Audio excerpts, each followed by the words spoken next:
Selamat pagi Bapak, Ibu Guru, serta teman-teman. Marilah kita siapkan hati dan pikiran kita untuk memulai renungan pada pagi hari ini. Dalam nama Bapa, Putra, dan Roh Kudus. Amin. Bacaan diambil dari Kolose 1 ayat 24-2. Pada suatu hari Sabat lain, Yesus masuk ke rumah ibadat lalu mengajar. Di situ ada seseorang yang mati tangan kanannya. Ahli-ahli Taurat dan orang-orang Farisi mengamati Yesus. Kalau ia menyembuhkan orang pada hari Sabat, supaya mereka dapat alasan untuk mempersalahkan dia.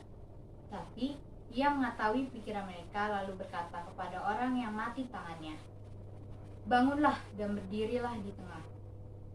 Maka bangunlah orang itu dan berdiri. Lalu Yesus berkata kepada mereka, "Aku bertanya kepada kamu, manakah yang diperbolehkan pada hari Sabat? Berbuat baik atau berbuat jahat? Menyelamatkan nyawa orang atau membinasakannya?" Sudah itu, ia memandang keliling kepada mereka semua lalu berkata kepada orang sakit itu, "Ulurkan tanganmu." Orang itu berbuat demikian dan sembuhlah tangannya. Maka meluap-luaplah amarah mereka. Lalu mereka berunding, apakah yang akan mereka lakukan terhadap Yesus. Demikianlah sabda Tuhan. Marilah kita refleksi, berbuat baik. Lalu Yesus berkata kepada mereka, "Aku bertanya kepadamu, manakah yang diperbolehkan pada hari Sabat? Berbuat baik atau berbuat jahat? Menyelamatkan nyawa orang atau membinasakannya?" Teman-teman yang terkasih dalam Tuhan, hari ini untuk kesekian kalinya kita mendengar tentang Yesus dan hari Sabat. Dikisahkan bahwa Yesus pergi ke rumah ibadat dan mengajar di sana. Ada seorang yang mati tangan kanannya. Ahli Taurat dan orang-orang Farisi mengamati Yesus. Kalau ia menyembuhkan orang pada hari Sabat, betul saja, Yesus memutuskan untuk menyembuhkan orang yang mati tangannya itu.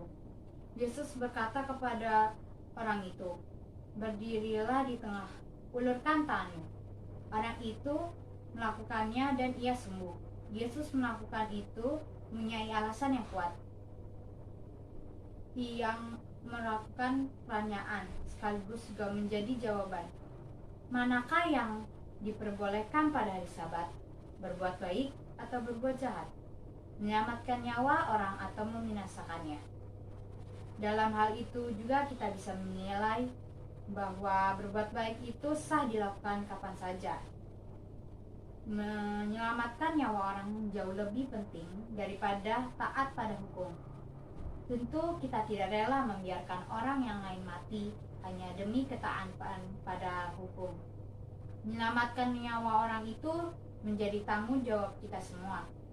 Kadang-kadang dalam kehidupan ini, kita dihadapkan oleh pilihan-pilihan tindakan yang mesti kita ambil. Tindakan yang satu membawa konsekuensi tertentu. Tindakan lainnya juga mempunyai konsekuensinya. Terhadap berbagai pilihan, kita harus membuat pilihan dan memutuskan tindakan tertentu. Kiranya apa yang menjadi alasan Yesus menyembuhkan orang yang mati tangannya juga bisa menjadi alasan dalam tindakan yang atau keputusan yang kita ambil. Menyelamatkan nyawa menjadi prioritas dalam setiap pilihan tindakan kita. Di tahun refleksi ini, mari kita mohon kepada Tuhan semoga kita semakin mengasihi Tuhan, mau terlibat dalam karya-karya yang menyelamatkan sesama, dan semoga diri kita menjadi berkat bagi orang yang khususnya di sekitar kita.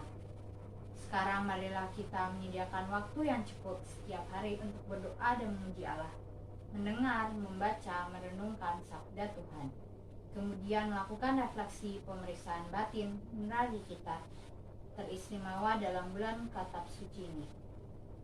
Refleksi, apakah saya berani menolong yang sedang menderita sekalipun bertentangan dengan aturan yang ada?